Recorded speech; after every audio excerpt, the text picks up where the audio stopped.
The following is a HoopBall presentation. Ballers! Hey, welcome back. Welcome back. Hey, it's me, Devin Ellington at DALE007, your host. Yes, hey, today in sports betting, that's what you're listening to. This is a Thursday, recording Wednesday night in all transparency, but we are doing the Thursday show. Really special one, a big one I'm into. You know, we've been doing the Tallysight Thursday things. And we're going to have a really fun feller on today. Do not forget, though, we are a hoop-ball.com presentation. You got to go to that URL.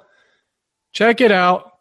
Make sure to look at the free content. That's what I recommend you go in there for in the first place. Health, news, all that transactional stuff on the right-hand side. Vital for what's going on in playoff basketball in the fantasy land. Not to mention all the teams' coverage. We got individual coverage for just about every team throughout the league.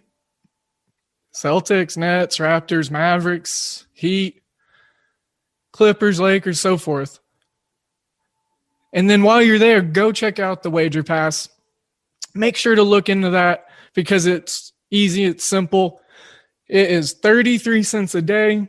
So even if you drink one of those crazy expensive lattes, you can get it for less than that per day to win some money, ride with some awesome plays and some fellow professionals. It's phenomenal. And the Discord, that's the best part about all of it. The Discord, you hear us talk about it all the time on the show. We all rave about it because y'all are the ones that make it so awesome. So get in on that. Come join us. Join the family, all that. Like I said, today is going to be a fun show. Going to go ahead and segue into bringing Mike in. Mike is he's kind of got an important relationship, if you will, with HoopBall. And Mike is someone who's affiliated, and I'll let him spill most of the beans. I'll at least open the can.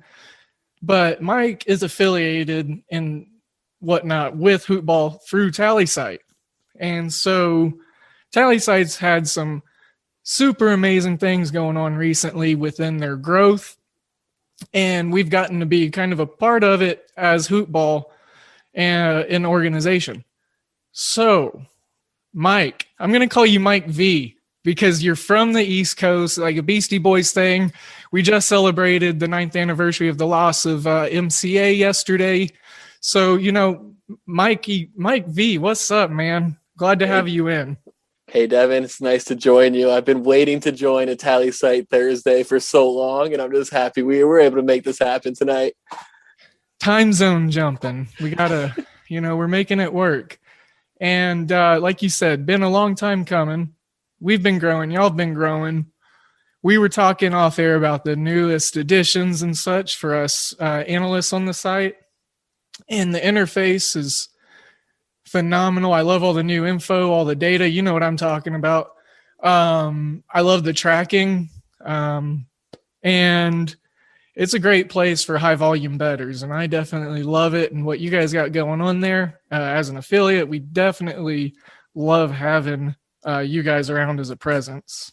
I appreciate that. I'm going to let all those compliments go to my head and just let them sit there. Maybe I'll translate that back to the rest of the team. Maybe not, but I appreciate it. And we love working with you guys, just some of the good work you're doing, putting out good content, helping me with my fantasy team, obviously. So I appreciate you guys as well.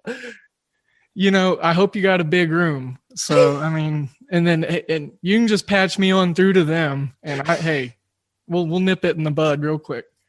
Anytime I get a positive email feedback, just instantly forward it to the leadership team so everybody can see it.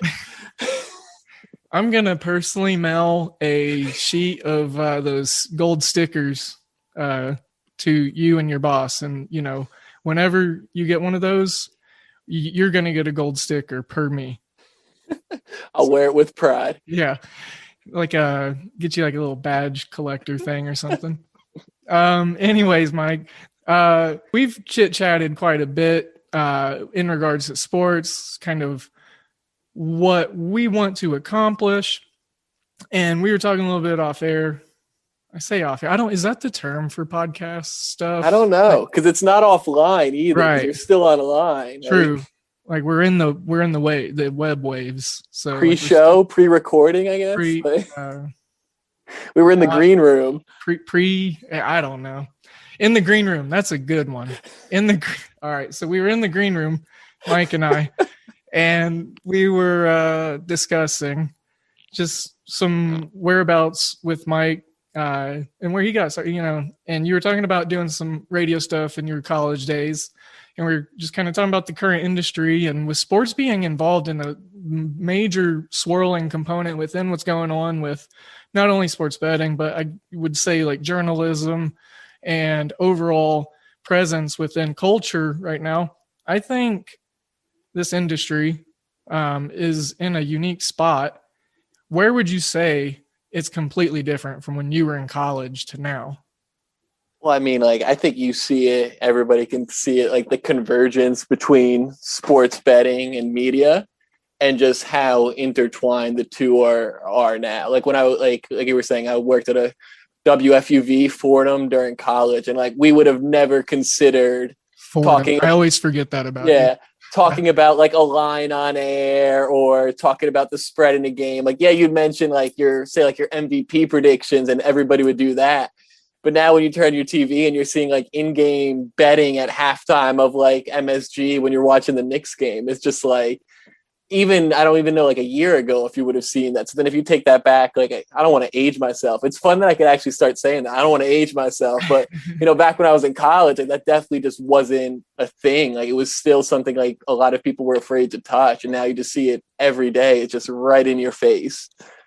Such a scarlet letter, like just a huge blatant one. And I love it in a sense because it's tied a bit to the mafia. It's tied to Mr. I can never get his name right, Dunahee, the ref.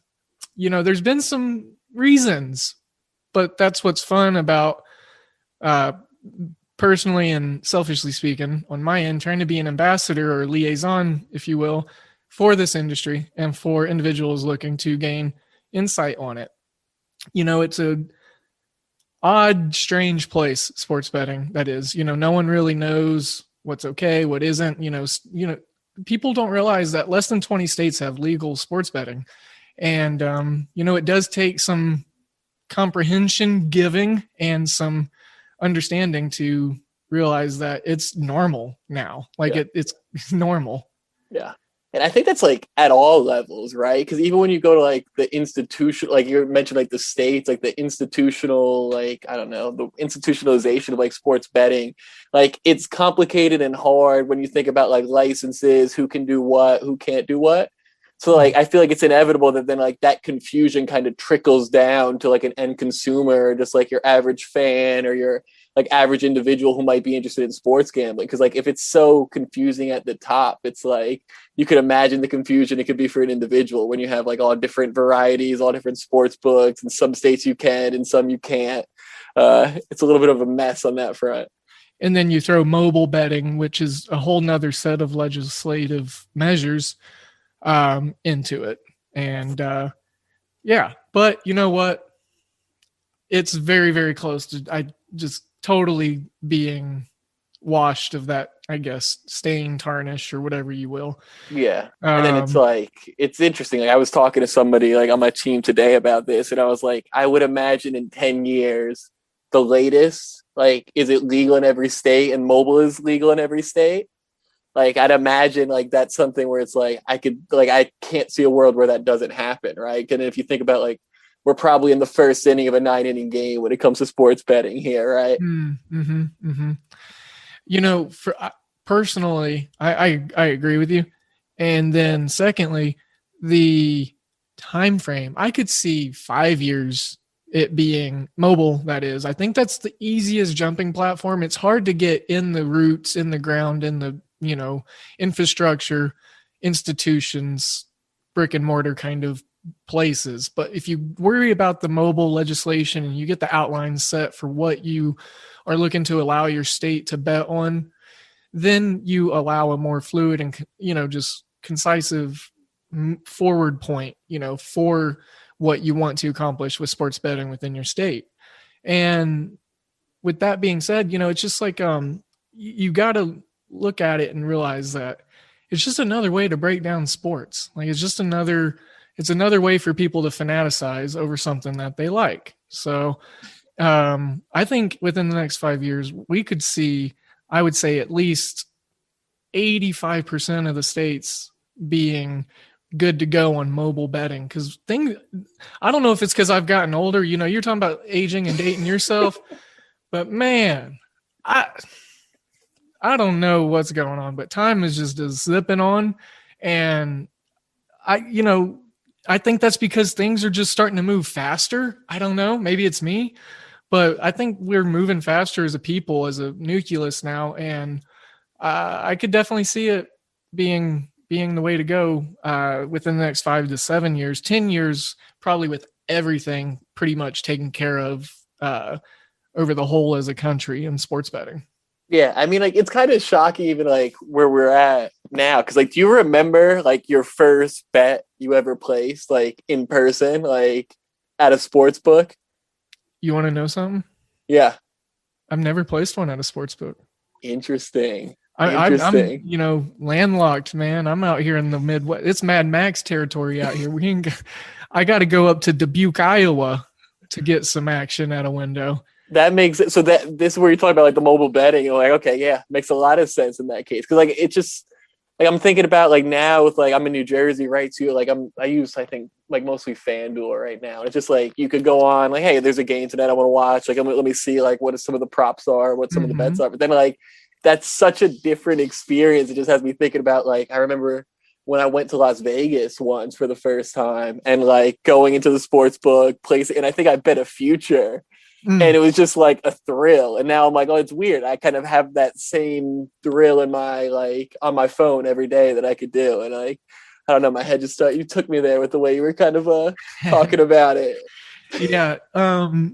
I can't wait for that day. I don't know where it's going to happen, how it's going to happen, if I'm going to win, what bet it's going to be. But yeah, it will definitely be an experience that I remember. I hope that it's here in, I think it'd be cool if it was here in Oklahoma, because then that means the legislation has gone the way that, I would hope it to. But it being my home state, I think that would be also really cool. But hey, if I go catch a Cubs game, they added the betting there. I would love to go to a betting window at a Cubs game. That'd be a dual, like a dichotomy in a enjoyment sense, that would be bonkers. But yeah, I mean, that's what's awesome is the sports betting industry, and just like I said, sports in general, especially. I think we're hitting a different era of sports. We're hitting the post-COVID era in human history, and so sports, I think, is going to start changing in weird different little ways. So sports betting being one of them. Yeah, I can't wait for the post-COVID, like, stadiums packed again. Like, I'm a big soccer guy, so like I feel like you feel it even more with like in Europe. We're just so used to like fans like singing all game. It's just like sometimes you watch a game, you look in the crowd, like you get sad. Like you're just like, oh man, constant reverberation of people of each other. It's just like and it's almost like you kind of get used to it, but then like when you step back again and stare at it, you're like, oh my god, like I can't wait for it to like be stadiums filled with cheering fans again. I can't wait. As I've been watching some baseball games recently and the limitations be lifted on fan count and whatnot, it's awesome to see fans, getting rowdy and clapping and hooting for a, 2-strike pitch or a key, a payoff pitch. Yeah. Just like 4 or 5 pitches in a row that keep getting fouled off. It's like just that dedication that you see as an element to baseball, Yeah. And it's nice with baseball being outdoors, more people, so. Absolutely. Yeah. So, man, there are so many things I kind of want to dig into. I don't know which one to go to first, but like I said, this is a treat for the show, and it's an awesome experience that we've had with Tallysight.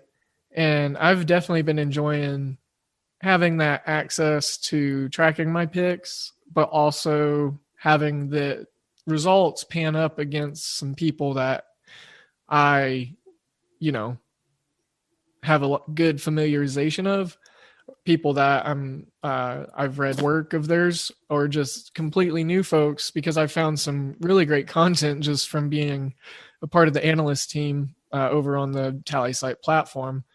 And I was going to run through, it is Tallysight Thursday, so, but the focus is on you, Mike, because you're the guest. But I got to run through some Tallysight selections. I'll probably do it once we get more into the baseball stuff, but I love the algorithm that you guys got going on. I don't know if it's an algorithm, but just the way it takes to craft the picks on there and be competitive, but also it's, I've noticed whenever I'm making my picks, I got to be a little risque, that I've got to go against some popular opinions sometimes. And it's kind of like getting exposure in DFS. And I think it's very, very fun. Yeah, that's awesome. And it's like, I've had so many back and forth. I feel like, so being on the partnership side, I'm a lot of like the point person with like a lot of the analysts, the creators, the teams we work with. So I feel like the back and forths I've had over like how we calculate the IQ or how we calculate certain rankings. And it just, analysts get a little heated when they see their ranking fall, or if they see it rise, and, they'll really want to promote themselves when they're at the top of the leaderboard. But then, hey, if they have a bad week, they're asking me all these questions about how we come up with these leaderboards. So I love that aspect of it. But the community piece, I think like that's always been a part of what we've tried to do here. If you think over this journey on 2 years, like we've been focused on really building the tools and the technology to make it easier for content creators, hoop analysts, whatever sport, just to be able to create, share, and track their predictions and their picks to kind of engage their audience and engage fans in a different way. And then, like you said, like the community aspect of it too. So we have a lot of individual creators, we have analysts at major media sites, whatever it may be, all on this platform. And we feel like it's kind of like your picks and predictions are like an equal playing field, whether you're pushing out a Substack article once a week on the Phoenix Suns from your basement, or if you're on air on ESPN, like who you're picking the game, like there's like, it doesn't really matter. So we feel it as like it's that equal playing field where it's like people can kind of shine and kind of really show their worth and their value in terms of like picking and predictions. Yeah. And I like to find myself scrolling through the rankings, just seeing what people are thinking on games. It's just really interesting. Like you said, that algorithm, I know there's been plenty of times where I've been sitting pretty on Friday, Saturday. I don't know how many times I thought I had a number one locked in on a week. And then I, just come 5 o'clock Sunday, speaking baseball specifically, like, just like, oh, well, shit.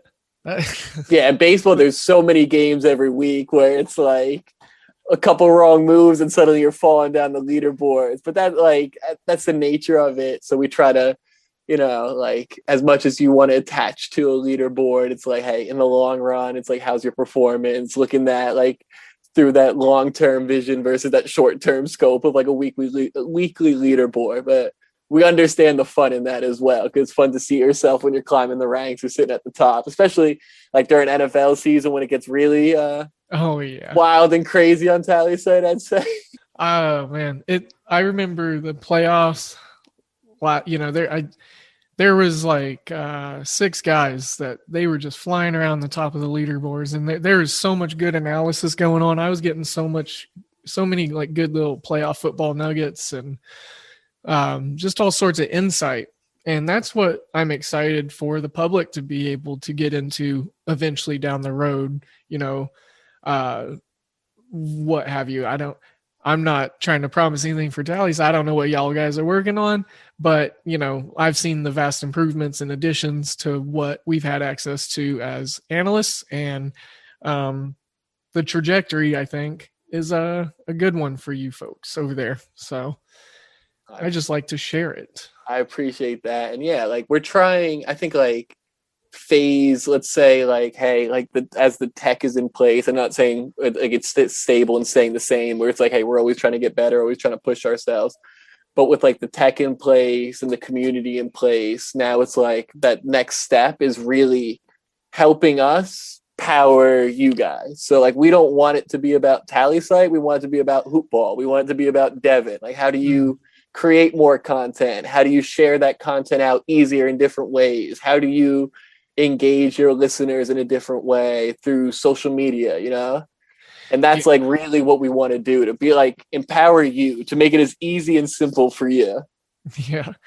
Well, hey, I can definitely attest to that. You're doing a good job at it. So, like I said, it's just like a symbiotic relationship. That's what I was trying to find, that word. I was going to say embryo, but that was just totally not the word, and I knew it. So. Are we giving birth to HoopBall? I don't know what's going on there. Hey, Mike, you're pregnant. So this comes as news to me. Yeah, I didn't know if you knew, but I'm breaking it to you. So anyways, one of the things on the show I usually do, it's kind of recent, it's a new addition, but I think it's a fun one. I've always had almost a parallel, matching amount of emphasis on like passion and interest in music as I have, sports. And I know you being from the East Coast, you're a hip hop head, and we can talk hip hop, but so it's kind of like a small little segment where I'll talk about like an artist or an album or just kind of what I'm listening to currently. And I'm listening to Hello Nasty by the Beastie Boys, like I said, because MCA, he was my favorite Beastie Boy. We lost him 9 years ago. And I know I talk about the Beastie Boys a lot with you, and I feel like it's probably an annoying thing as someone who's from Jersey and like that area. How do you, opinions on J. Cole announcing his newest album, or if you have one? I'm just totally assuming that you like hip hop because you're from Jersey.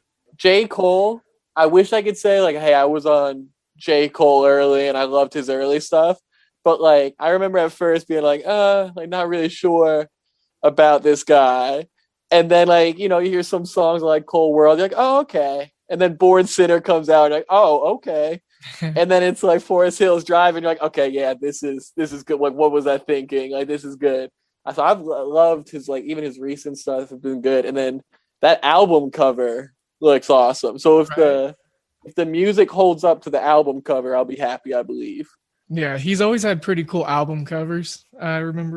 I can't remember the album. I think it's Cold World. Like I just know, like I'm not gonna lie, like I know of him quite a bit. Like I listen to him. Like I can't tell you everything about him or his middle name, but like I knew it was pretty big how he dropped his album release. So, and then complete opposite segue. And I've actually talked about this band recently. I mean, they're one of my favorites, but Modest Mouse actually just announced that they're going to drop an album in June. So it's like, I think like we said, it's like that renaissance, the post-COVID, 1400s Paris, like, yeah. Modest Mouse, I know less about, but I do know that Float On will always be a jam. And like, that might be the only Modest Mouse song I actually know. Hey, that is totally fine. And that is something that happens quite often. So and it's great that it's that good of a song, and it came out like almost 20 years ago. It's actually kind of nuts. That's crazy. And then Lupe Fiasco sampled that for The Show Goes On. I'm just like, oh yeah, perfect. I love Lupe. I've always wanted to try to get to see him. I believe him and Currency were doing a show in the middle of Kansas one time, but I was in high school and my dad was like, no. So didn't get to do that, and I've forever been bummed since. Who's the best show you've seen live? Dude, honestly, all right, so I need to go to hip hop shows. Like the only hip hop I've ever gone to is like local stuff. But like they're you'll have to look them up, but they're called Black-A-Lack, and that so much energy in this small little venue. It was like really awesome. But like I've seen some like artists and bands that I like personally just viscerally like and love. I've seen a few bands like 4 times, but Primus, man, I got tossed in the air, and like there was these 2 6'5" hillbilly good old boys, and they were like, "You want to go up?" I was like, "I want to go up," and they ripped me up, man, and threw me. Shit, dude, they dunked me, and I was just like getting bounced off on the. They threw me in there like 4 times. It was fun. It was a blast. And I've seen Primus 3 times, but that was really fun. They're not everyone's cup of tea. They're a 90s band, really weird 3-piece, but I like everything. I can talk about disco. I can talk about Primus. I can talk about Mac Dre and Mac Miller. Like, the list goes on. I love that though, because I feel like that's like me. Like if I say I put on like Apple and it's talking about like my favorites for the week or like a playlist, and it's just all random stuff where I'm like, if anybody looked at my phone, they'd be like, what music does this person listen to? Because it's just all over the place, like disco to opera to rap to pop to what 70s, like whatever. Yeah, and good music is good music. I really like making playlists. That's one of my favorite things about Spotify. I just love throwing like a hodgepodge of songs together and see how they like spit out as a playlist. And it's really fun. I've been listening to, I can't remember the band name because it's Japanese, but like it's just like this Japanese jam rock, real soft, just like super cool stuff. I don't know what they're saying, but I dig the music, so I listen to it. I love that. That's so interesting. I want to ask you a question now. Yeah. Do you think it matters if you don't understand the language somebody's singing in and performing in at all? Okay, so I have a funny story for this one. All right. So when I was in El Paso, I had a real close friend. He was a sergeant of mine while my military time. And, he was from Mexico. And I learned something about Hispanic music that kind of slapped me in the face, and I kind of felt naive to. So if you hear a Hispanic song and it's usually more upbeat and happy, he said more times than not, if you listen to the lyrics and you translate them, it's usually a very sad, depressing song. I wouldn't have thought that if he wouldn't have told me that. I thought like, hey, they're having a good time. It's a party. I context clues some of the, I took a few years of Spanish and I grew up in some Spanish parts of where I was from. So it's like, I can get by. And I just never realized that. Like I said, it made me feel naive. And he was like, and then if you hear a real slow, just like mellow song, it's usually like the celebration, like good time song. I was like, I guess I'll have to keep that in mind. Counterintuitive. Wouldn't have known that. Yeah, exactly. And, but I think the important part is the sounds and the vibrations. And if you like it, then that's what matters. So if it just sounds good to you, then you should enjoy it. Yeah, I agree with you. So I'm with you on that one. Yeah, so those are the weird random tangents that we usually take on Today in Sports Betting. And I can either go here, I'll let you pick. It's like Jeopardy, and RIP to Mr. Trebek. But here I've got tough watching Jeopardy. I don't know. It's not the same without him. I can't even watch old episodes. I'm not ready for it. I was watching I can't remember what movie, but I was watching a movie recently. Oh, duh, White Men Can't Jump. And it was when she was studying for Jeopardy, like watching an episode, and I was like, oh, Trebek, Words that start with the letter Q. Q, yeah, or foods. Oh, food, okay. Yeah.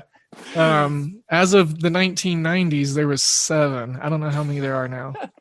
Yeah, you never know now. Yeah. And according to White Men Can't Jump, which is probably a very credible source. So, all right. So I've got Umpire Stats, the Kansas City Royals, or the Boston Red Sox. I'm like curious on this Umpire Stats because like is this regards to like the recent like Angel Hernandez stuff? Like No, not necessarily. I was just eyeballing a certain DJ. Wow. Talking about music now. I'm just okay. I thought we were mixing like DJs and umpires. I mean, this guy's name is DJ, and I was looking at my note.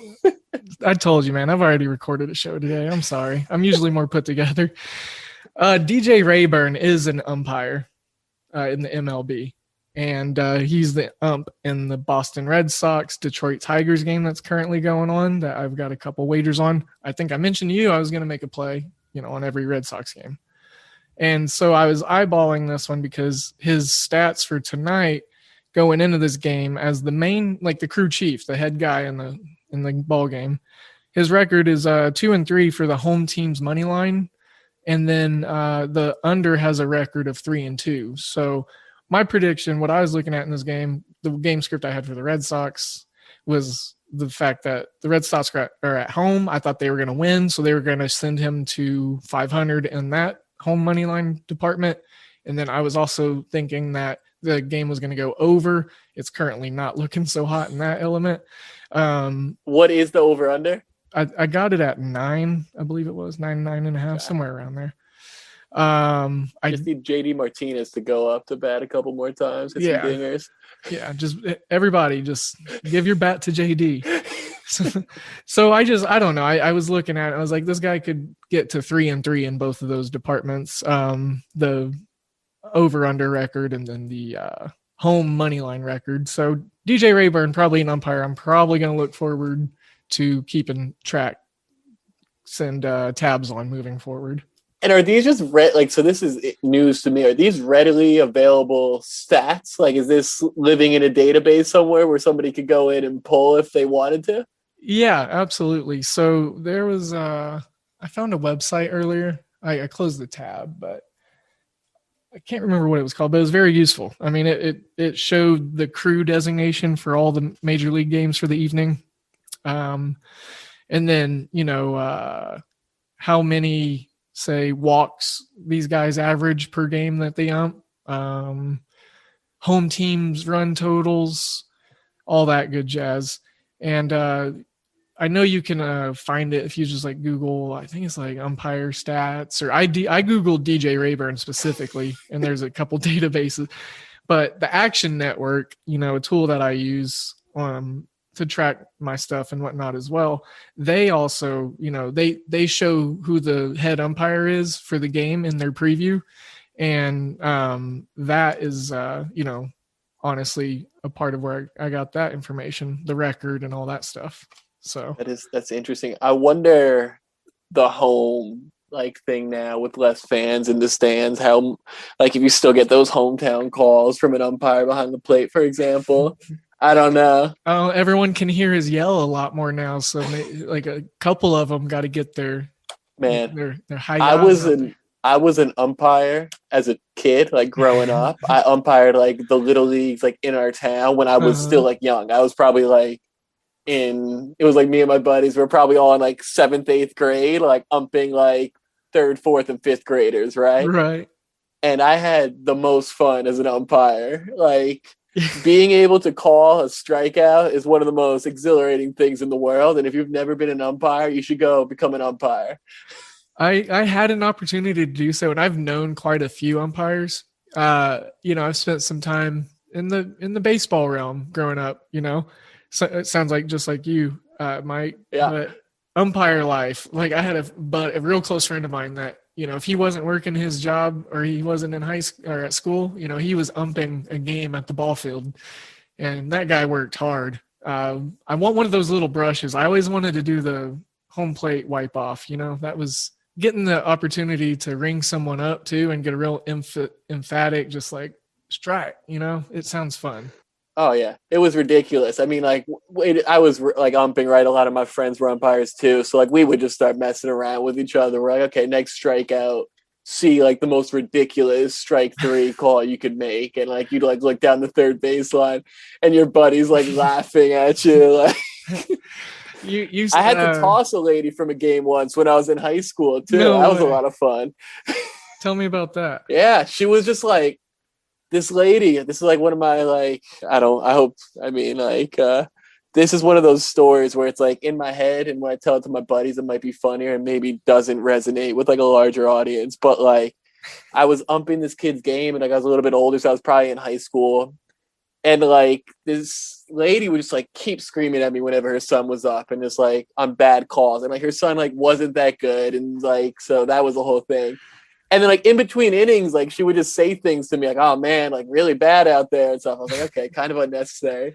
And then she would make weird comments oh, why are you always looking back here or something? She's are you attracted to me or something? You got a crush on me? And I was well, that's kind of weird too now. And then one game, it was it was like an in-town league. So it was like the same teams more or less every couple of days. And she was on me like all game. And then like her son comes up. And like in my head, like I was talking about him, like if this pitch is anywhere near, and then she lost the game. And that was an experience of like I wouldn't start the game again until she left the premises. So that was a lot of fun for sure. I remember talking to like the chief umpire after that. He's like, what do you have to do? I'm like, blah blah blah. But yeah, tossing a lady from a game, it had to be done. I have never had the experience, and I'm envious. And the fact of the matter is, it's necessary from time to time. The closest I've gotten was when I was a bartender, and I tossed a couple folks out. That was kind of fun. I always did it in a baseball fashion too. Like, you're out of here. So how did that work at the bar? Did you have like bouncers or whatever where you worked, or were you responsible also for making sure that person left? Depended on where I worked. Like we had yes and no. I mean, there was always a way to be diplomatic about it, and I was kind of the bartender that was like kind of made. I hate saying this because I don't like making people feel dumb, and I'm a different person now. But I would just kind of make the person realize, like, oh wow, I'm a bit of a jackass, and then we would get them out of there. So people, surprisingly respect bartenders when they break code. And then it's like if you screw up, the rest of the bar turns on you really quickly. So it's, it'll get saloonish real quick. So you got to jump ship and get out of there. But so going back to the umpire and calling egregious strikeouts, I'm sure you've seen it because you probably have good cinema taste. But the Naked Gun, Leslie Nielsen, when he rings people up and he's doing like the moonwalk, just kind of stepping it out and being crazy. That was something that I remember watching on a VHS tape and having that enjoyment of Leslie Nielsen. May he rest in peace. Did you step the strikeout call out like he did in that movie? I don't remember that movie exactly, but I definitely added some dramatics to my strike 3 call on her son. And I feel bad for the kid if the ball was actually outside, but his mom got him a strikeout that day. That was probably like his 4th strikeout of the game, but that sounds mean. But man, facts. You and your son both go home. He's not that good. Anyways, no. Kids, you play baseball, and if your umpires suck, then sometimes you got to let your mom get tossed out of the game. So that's the way it happens. Just try not to get struck out 4 times, and then like you'll be okay. Exactly. So we have covered quite some ground in this conversation on this episode here, and I'm enjoying it. And we've got playoff basketball coming up. I know that we've discussed, like the Bucks and the Nets and how that's going to be a really fun 7-game series with all those phenomenal players. Is there another different matchup somewhere? And, it could be East, could be West, that or a team that you're looking to be interested in and see where they drop or cemented in their seeding? So I have to qualify this with I'm absolutely a homer. I am a diehard Nets fan through and through. From when I was young to when they were in New Jersey, the Jason Kidd years, I worked for them for a bunch. Like, that is my squad. So having them be good is a lot of fun. And then the other teams I'm looking at, like as a Nets fan, like always, I'm curious to see where the Knicks wind up and if we wind up having to play them, because I would love to knock them out of the playoffs. They are currently the 4th seed in the East, which I was looking at earlier and mentioned on the earlier show that, I thought that was kind of curious, interesting as well. Yeah, I mean, like being out here in the Northeast, like in the New York City area, they just dominating the headlines. I remember before they played the Raptors a couple weeks ago, it was just like ESPN was like drooling over them with Stephen A. Smith, and I'm just like, oh God, I can't take this. But Julius Randle is playing lights out. Yeah, and RJ Barrett's stepping up lately. Derrick Rose had a little bit of a revival. which good on him. I like Derrick Rose, and it's good to see him having a little bit of late career success.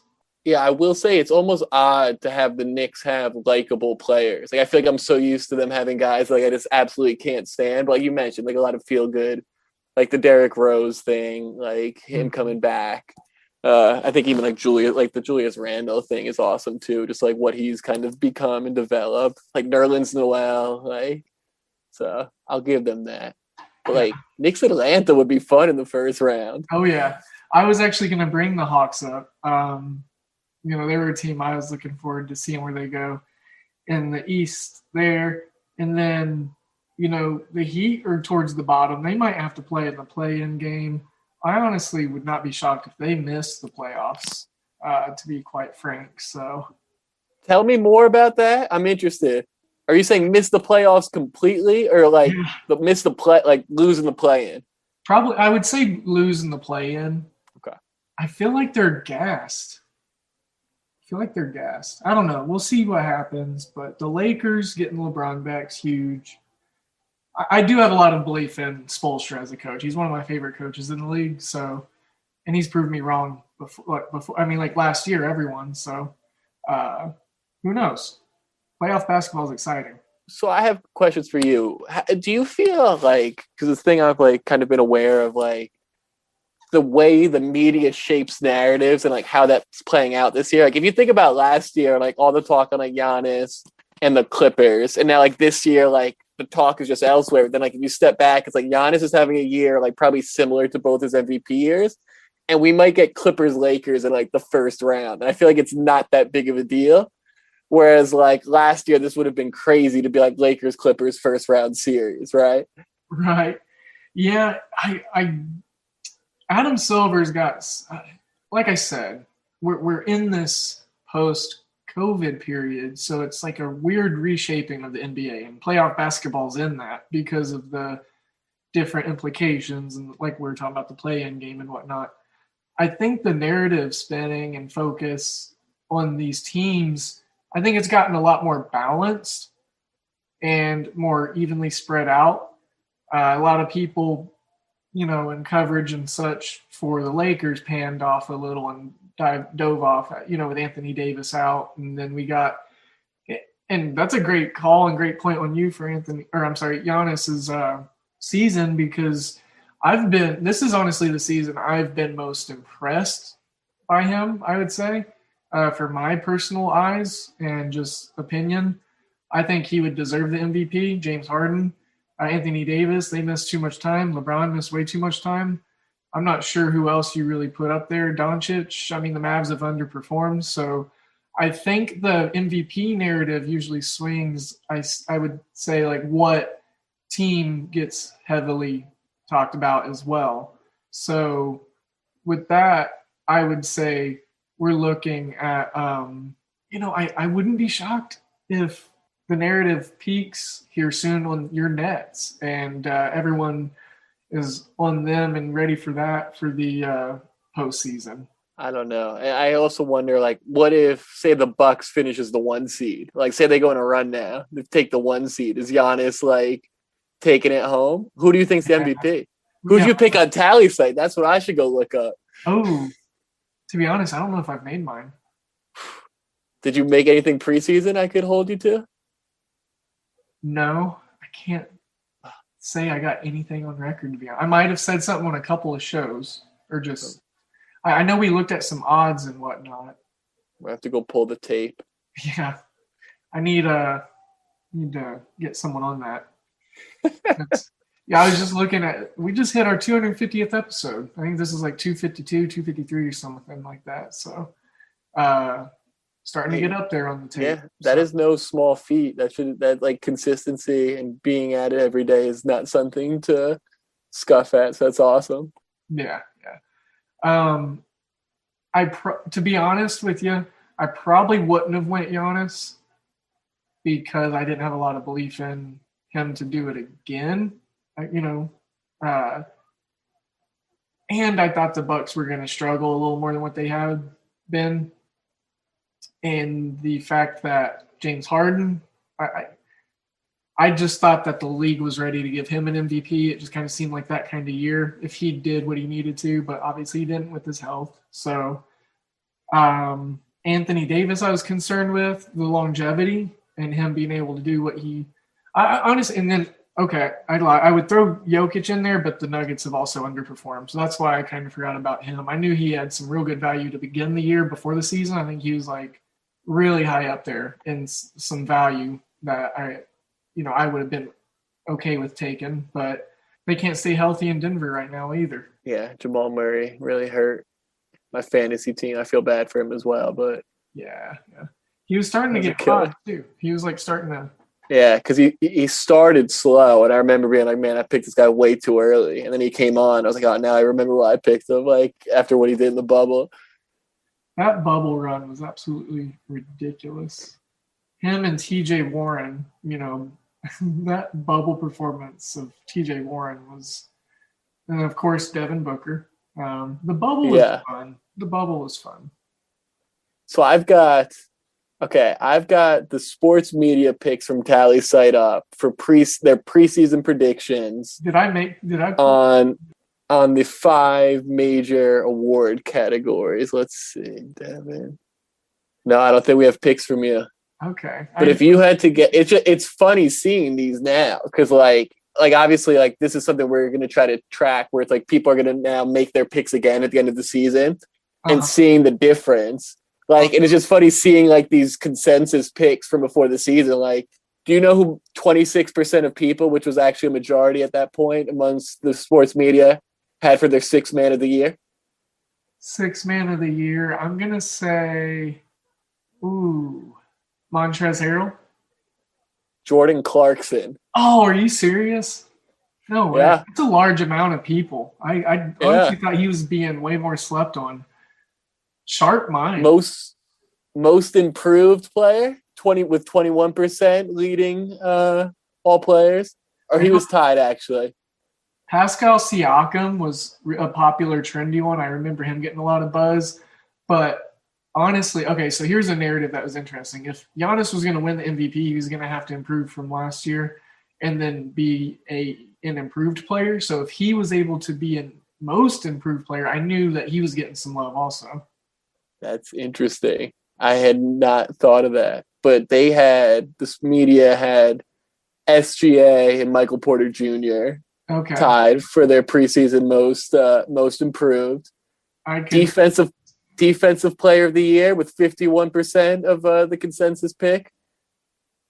AD? Yep, AD. Yeah. That would make Rookie sense. of the year, I feel like that's an easy one. LaMelo. 47% came in, pick LaMelo. MVP. What did Halliburton get? Let's see. Oh, that's a good one. Halliburton was taking 8% of the vote. Are you serious? What? Yeah. Wiseman was at 19%. Obi was at 13%, which looking back at that, like he hasn't even really played. Yeah. Yeah, we're looking like if you think about Obi, like Ben Golliver, Sports Illustrated, Michael Shapiro, Sports Illustrated, Bobby Marks from ESPN, we're all rolling with him for Rookie of the Year. Wow. Yeah, that is surprising. And then MVP, 37% of sports media. Let's see. James Harden. Luka. What? Yeah, because Harden was still in Houston, so I feel like everybody was just like, where is he going to go? Yeah. What's going to happen? And here's – all right, so I don't talk about it much, but when I was growing up and before I was doing this whole sports betting thing and all that good stuff and talking about sports so much, I grew up a Mavericks fan, Don Nelson era. So I had low expectations for the Mavericks, which is why I could absolutely just not buy or see Luka doing what he needed to do and getting the Mavericks in a position for him. They needed to be a 2 or a 3 seed, and I just did not see that to be possible. But that's honestly just my opinion. So, yeah, that is wild. That is a large number on Luka. Who was number 2 on the MVP list there preseason, Mike?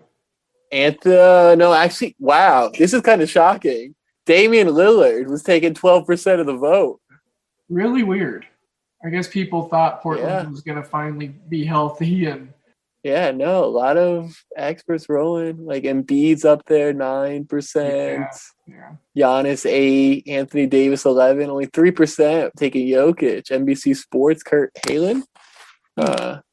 It's like it's funny, like going back and reading some of these insights too. It's just like after you have like in retrospect, being able to go back, it's just fun. Like, I agree. I'd noticed myself doing that on Tallysight also, but it's also for you. I'm sure it's got a neat little thing, as kind of a part of this partnership ownership aspect of it. It's like a growth throughout the whole year. You get to see and where people's thoughts and opinions and what they think is going to happen for the year actually goes and where it actually ends up. So. Yeah. I mean, from my personal perspective, like the day-to-day and the games are obviously fun. Like an NFL Sunday, seeing who all the experts are taking and how that stacks up week over week. And if Mina Kimes is actually outperforming another analyst. I love Mina. She's awesome. There's some really great folks that you guys have been able to get on board. You were wrong, you were right, or this is what you were way off on. Versus like just hearing people just kind of like really change their opinion the day before an award's announced. We're like, nah, this is what you said back in like December. This is what you were saying in October. So I love it. And it's not like a got you moment, but it's like hey, like think about this. Right. And it's a good accountability because even right there when you asked me about my picks, I wasn't even sure. I was like, I don't know. Who would I? Or and obviously I let some current measures of what's going on within the NBA and where these players are at that we were talking about, obviously swayed what I might have thought. So that accountability factor and that tracking is what I also enjoy about Tallysight and getting to be able to use that. Exactly. It should be fun though. We always want to make it fun. Like I think my Heisman Trophy winner for last year, I think I had Spencer Rattler. This was just terrible. I don't know why. I think it's only terrible until he wins the Heisman. No, it might have been Sam Howell. I honestly can't remember. I was high on both of them. But hey, Sam Howell this year for Heisman. And Spencer Rattler. They're both back. Lock it in. Right here, you heard it first. Hey, I might take Coastal Carolina's quarterback. I feel like you were big on Coastal all last season. Like, dude, hey, all right, you got it up in front of you. And again, here's a vanity moment. Sorry, guys. Oh, this is why this is ringing a bell. I 100% know where you're going with this. You should pull up those Coastal Carolina rankings. Let's see. Let's go to Tallysight rankings. I just enjoyed them, and I can't wait for college football. Riley and I, other guy on the show, we were talking about football just in general today too, so I'm glad that we're getting some football talk. Coastal Carolina treated me well last year. Fun with it. So you're number one, right? And then if you look at if you would have made a $10 bet on every pick you made on a Coastal Carolina game, you would have made $221. That's all right. It's like not a big number. That's not bad, man. That's 73% ROI on your bets, on $10 bets. On the Coastal Carolina Chanticleers. Yeah. I think like you found your calling. Like, was there something you knew about them that nobody else knew? Well, so I tracked their jump to the FBS level because they were an FCS team. Yep. And I was familiar with the school itself as an institution because of their baseball team. Their baseball had been Division I for a while. And, they went up against, some powerhouses in TCU and Oregon State and some super regionals a few years back. Hoop ballers. Let's talk about your balls. Yep, your balls and the area around them. Let's talk about manscaped.com. Go there and use promo code HoopBall20, HoopBall20. Use the promo code and go check out all the tools they have of trimming the hedges and taking care of your lawn, like the Lawnmower 3.0 with a built-in LED light to help you get into those dark dyed crevices on the inner parts. Also, the Gooch. It is hard to get to the Gooch if you can't see it. So use the LED light with the anti-tugless technology on the razor, full long battery life. Then check out the Weed Whacker. Bring that out of the shed. Use it on your shrubs. Cut down what you need, down to bare minimum if you need to. It's got a nice anti-tugless technology just like the Lawnmower 3.0. It's also got a lithium battery. And best news of all, these things are waterproof. So that way you can do it in the shower and take care of business in the cleanest way possible. HoopBall20 is the promo code that's going to get you free shipping as well as 20% off. I recommend using it. I recommend getting the complete care kit with your free shipping and your 20% off. Spend a little extra, get a lot more. There's a good care kit there for us gentlemen. Face scrub, shampoo, ball treatment, and the area that surrounds our balls. I believe there's even a pair of underwear in there for our balls. So yeah, that's going to conclude the talk about our balls. Now let's talk about bets. MyBookie.ag is where all the hoop ballers take care of their winnings and where we place all of our wagers that we post in our article in the Wager Pass, as well as our free plays and our Discord chats. Yes, MyBookie.ag. Use promo code HoopBall, HoopBall. Let them know that we sent you. Hell, specifically type in my name. I want them to know. But most importantly, you got to let them know what podcast that is. And it is Today in Sports Betting. You let them know that we sent you, and then we as a family get to grow. And then we get to set you up to reap more benefits. And that is what's important to us because we are here to help you win money. And that is why we recommend MyBookie. Their slogan is bet, win, get paid. And it's quite simply that easy. Use Bitcoin to get going. It's a high recommendation of VM Center at Vince Miracle, our guy. It's a recommendation of me. It's so easy. Dan Besbris, the Podfather, Aaron Brewski, the Godfather, they get in there, they get going with Bitcoin, they get their money in and out, and it's easy peasy. HoopBall's the promo code. Use that. Let them know that we sent you. MyBookie.ag. Bet, win, get paid. Now, as a podcast, we have your balls and your bets covered. And without further ado, we have Today in Sports Betting. So I was just kind of familiar with the school, and I always thought that the freaking Blue Hen Chanticleer thing was cool. And I think you're right. I found my calling. I'm just going to be a professional Chanticleer sports picker. I can't wait to see you on ESPN, and they're like, let's bring in our Coastal Carolina expert here. Hey. Speaking it into existence, and I appreciate it. Yeah, I feel like I'll take it and run with it. I feel like you have to send this to their media team and be like, "Hey, can I hop on a broadcast when we talk Coastal here?" I think I got the insights. But this is fun. This is the stuff I like uncovering. I don't know if this is fun stuff for you, but we were working with one of the analysts, and she was trying to uncover some of the things she's good at, and we were gonna be like, "Hey, your best team is the Cleveland Browns. They're actually 14-2 in their games this year." So stuff like that is always fun. Those little nuggets. 14-2. Yeah, I was. Man, that is a crazy high. What? That's 89%, something like that. Yeah, and I think it was money. No, I think it was spreads. It was spreads. Yeah, which that's so hard in the NFL. Yeah, exactly. That is impressive. Yeah, if you don't follow her, it's Ashley Haas, and she's she does both things. She's a model and she picks NFL games, but she's pretty money at NFL. It's actually impressive. I remember that name. I think I've seen her around the gambling Twitter community.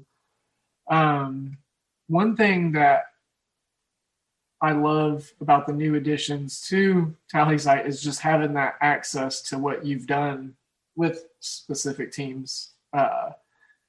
It was I didn't realize that I was really successful in picking games that the Twins, I was really good at picking Twins games. I had no idea. And then Oakland, so that just those fun. Actually, hey, I got it right in front of me right here. Yeah, and that's what the premise, 69%. uncovering those nuggets for you, because then it's okay, now you can share that out. So now when you make an A's pick, it's hey, maybe people are going to pay more attention to that, because hey, look at my credibility when it comes to picking A's games. So just as much as we want to uncover those nuggets for a fan who's looking to see hey, should I bet on the A's game? What are people saying? It's also unlocking that for you. So then it's you have maybe next week, your whole show, you could just talk about the teams you're really good at. You have over 50% on, and then people will be yeah. And seeing, I think we might have cut out a little bit there, Mike, but seeing the percentages of people and the way that they make the picks is, like I said, it's a drawn interest of mine. Something I like to keep tabs on. There's some very specific folks I've found through being a part of the Tallysight, picks and analysts and all that stuff, that I've just stumbled across so many good pieces of information. No, that's awesome. The community piece and then the valuable nuggets. We're trying our best to just I know the engineering team, how do we unlock more power for the users, for analysts, and just kind of open up as many possibilities as possible. Right. And it's a great platform. I mean, I can't speak high enough on the volume, just the base of which you guys have created. And it's a really unique experience. And I'm just really happy we were able to get the HoopBall guys signed up on it. It's fun to have a team in there, team effort. Yeah, I mean, the best thing about having a team in there, you can stack yourselves up against each other and say, hey, I'm actually NBA expert of HoopBall, or you could go, you're a host of the Pelicans show and be like, hey, I actually know the Pelicans better than you, man. Shout out Lyle. And then I wanted to shout out Riley too, Mr. Sorbo. I call it just started today because he hopped on a podcast, made his HoopBall debut, but I'm calling him Sorbet. I said, his debut was smooth and sweet. So Riley Sorbo, I noticed as I was looking through some rankings, he's number 2 in a couple of different MLB measures at the moment. So shout out to our Riley over there in the top 5 and some MLB picks. Shout out Riley. Riley in the house.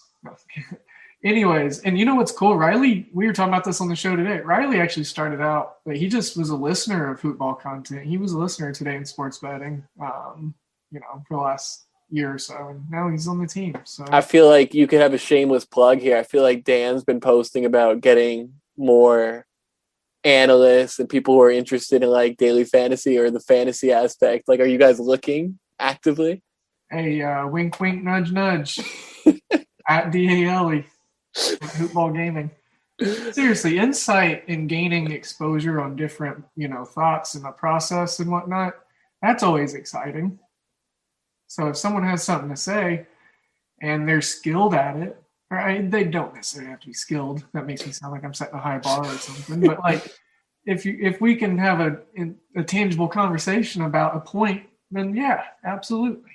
That's awesome. Yeah, I love that the barrier entry into this space is so much lower than it used to be. And there's so many cool content creators out there and doing their thing in different ways, the Substacks, the Patreons, the podcasts, the article, long form, whatever it may be. It's just it's easier to get yourself out there nowadays, which is just awesome. Yeah. For me, I want to enjoy my content, and I want to have whoever's indulging in it enjoy it as well. And, I don't know if that's how I'm doing it. I just know that, this is fun and I enjoy it. I've enjoyed the growth that HoopBall's had. I didn't expect it. Just like Riley, I responded to Dan, in one of his recruitment thingies. It was such a weird unraveling. So, didn't plan it, but I've always had a passion in the sports sector. Like we were talking about in the green room, was that we, both had some interest in broadcast stuff and AM waves and all that good stuff. Yeah, I mean, I thought for sure I was going to be calling NBA Finals games by the age of 40. Like I remember, and then like at Fordham, I was kind of like, actually, I don't know if this is the thing for me anymore. Like I was like covering like the men's basketball team or whatever. But yeah, I had those dreams. Yeah.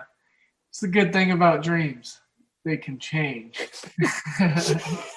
They change every night. Exactly. Sometimes you don't even remember them. So. Exactly. Yeah. And then there's people like me. Like I swear, like I don't dream. Like I don't know what goes on when I sleep. But I wake up in the morning, and that's what happens. Like I don't.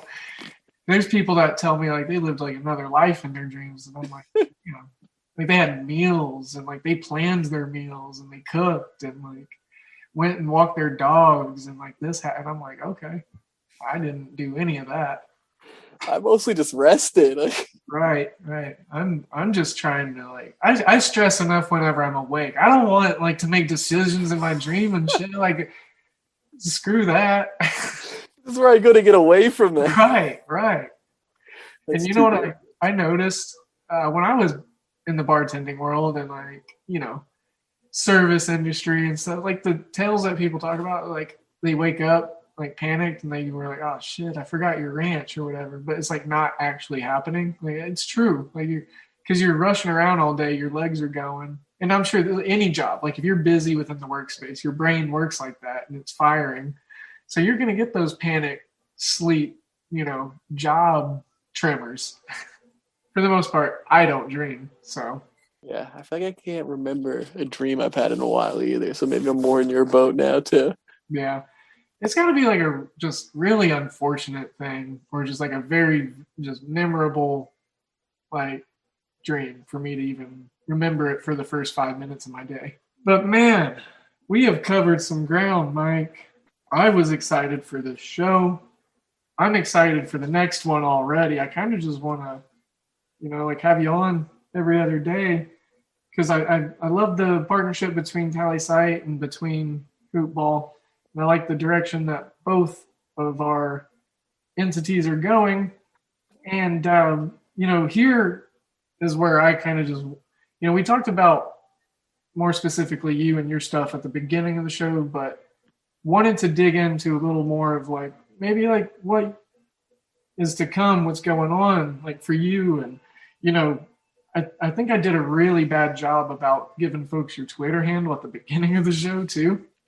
So if you want to go ahead and include that here, I have to look that up. I'm like, what is my Twitter handle? Well, my thing is I say stuff funny and I get self-conscious about it. So I know I'm totally going to mispronounce, even though I like know your name and your full name, but it's like, okay, it's M. Valdetara. That's not bad. That's not bad. If you get a little bit out of the aura and you go like Ara, like with my New Jersey accent, we'll say it differently. Yeah. It's bad. You should hear me try to say some other stuff. Look, I didn't even know I had an, like, I don't know. Like, I guess I do now know I have an accent, but I really didn't know I had an accent until I was probably like 19 years old and like exposed to more of the world, like in the country. Yeah. Mine is just the Midwest and especially Oklahoma. There's a certain like drawl. Like it's like a weird, it's not nasally, I mean it in an offensive way. I hope it doesn't go, sorry, East Coasters, but I'm just a naive Midwesterner. And apparently, my mom is from Philly, and she talked real nasally, and it was something that stuck out to me when I traveled for work, and people said that I had an accent, and I think it's funny how we're in the same country, but depending on where you go, you have no idea what the other person's saying. Yeah, and if it make like this is like, so I'm Italian, the last name doesn't give it away. So like if you take the dialects in Italy and like how different, like, here we talk about accents, like we're talking about different languages when you go like from certain towns to different like provinces. So it's like the accents are easy. Like imagine like having to learn a completely different type of language if you like we're going south. Like yeah. I believe I am of Italian heritage also, according to what my mother. I've never met anyone on that side, but apparently they grew up in the South Philly, area. boroughs, neighborhoods, whatever.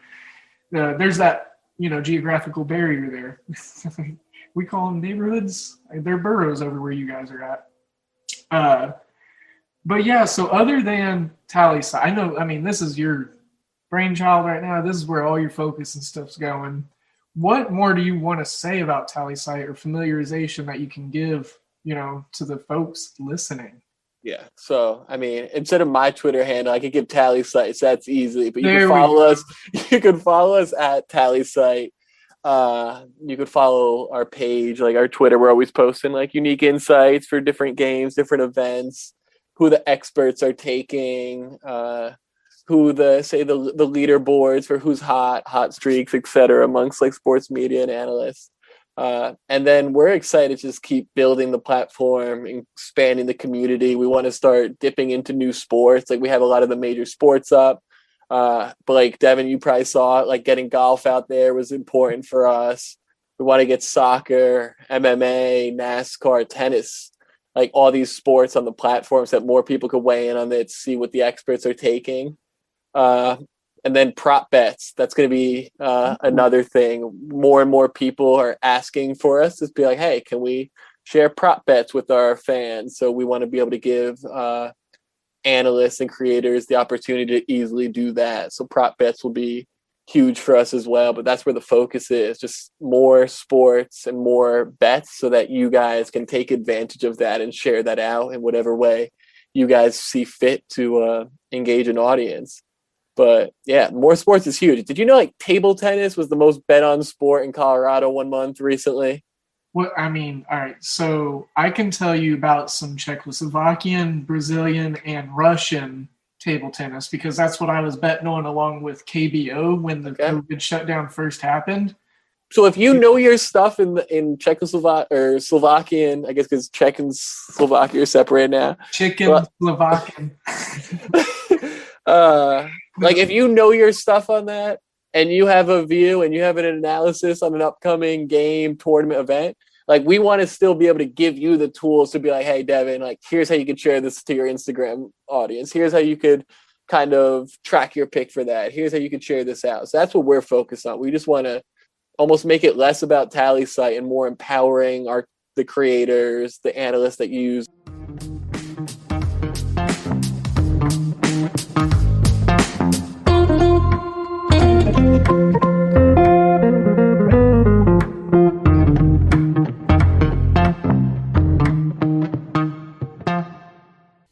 This has been a HoopBall presentation.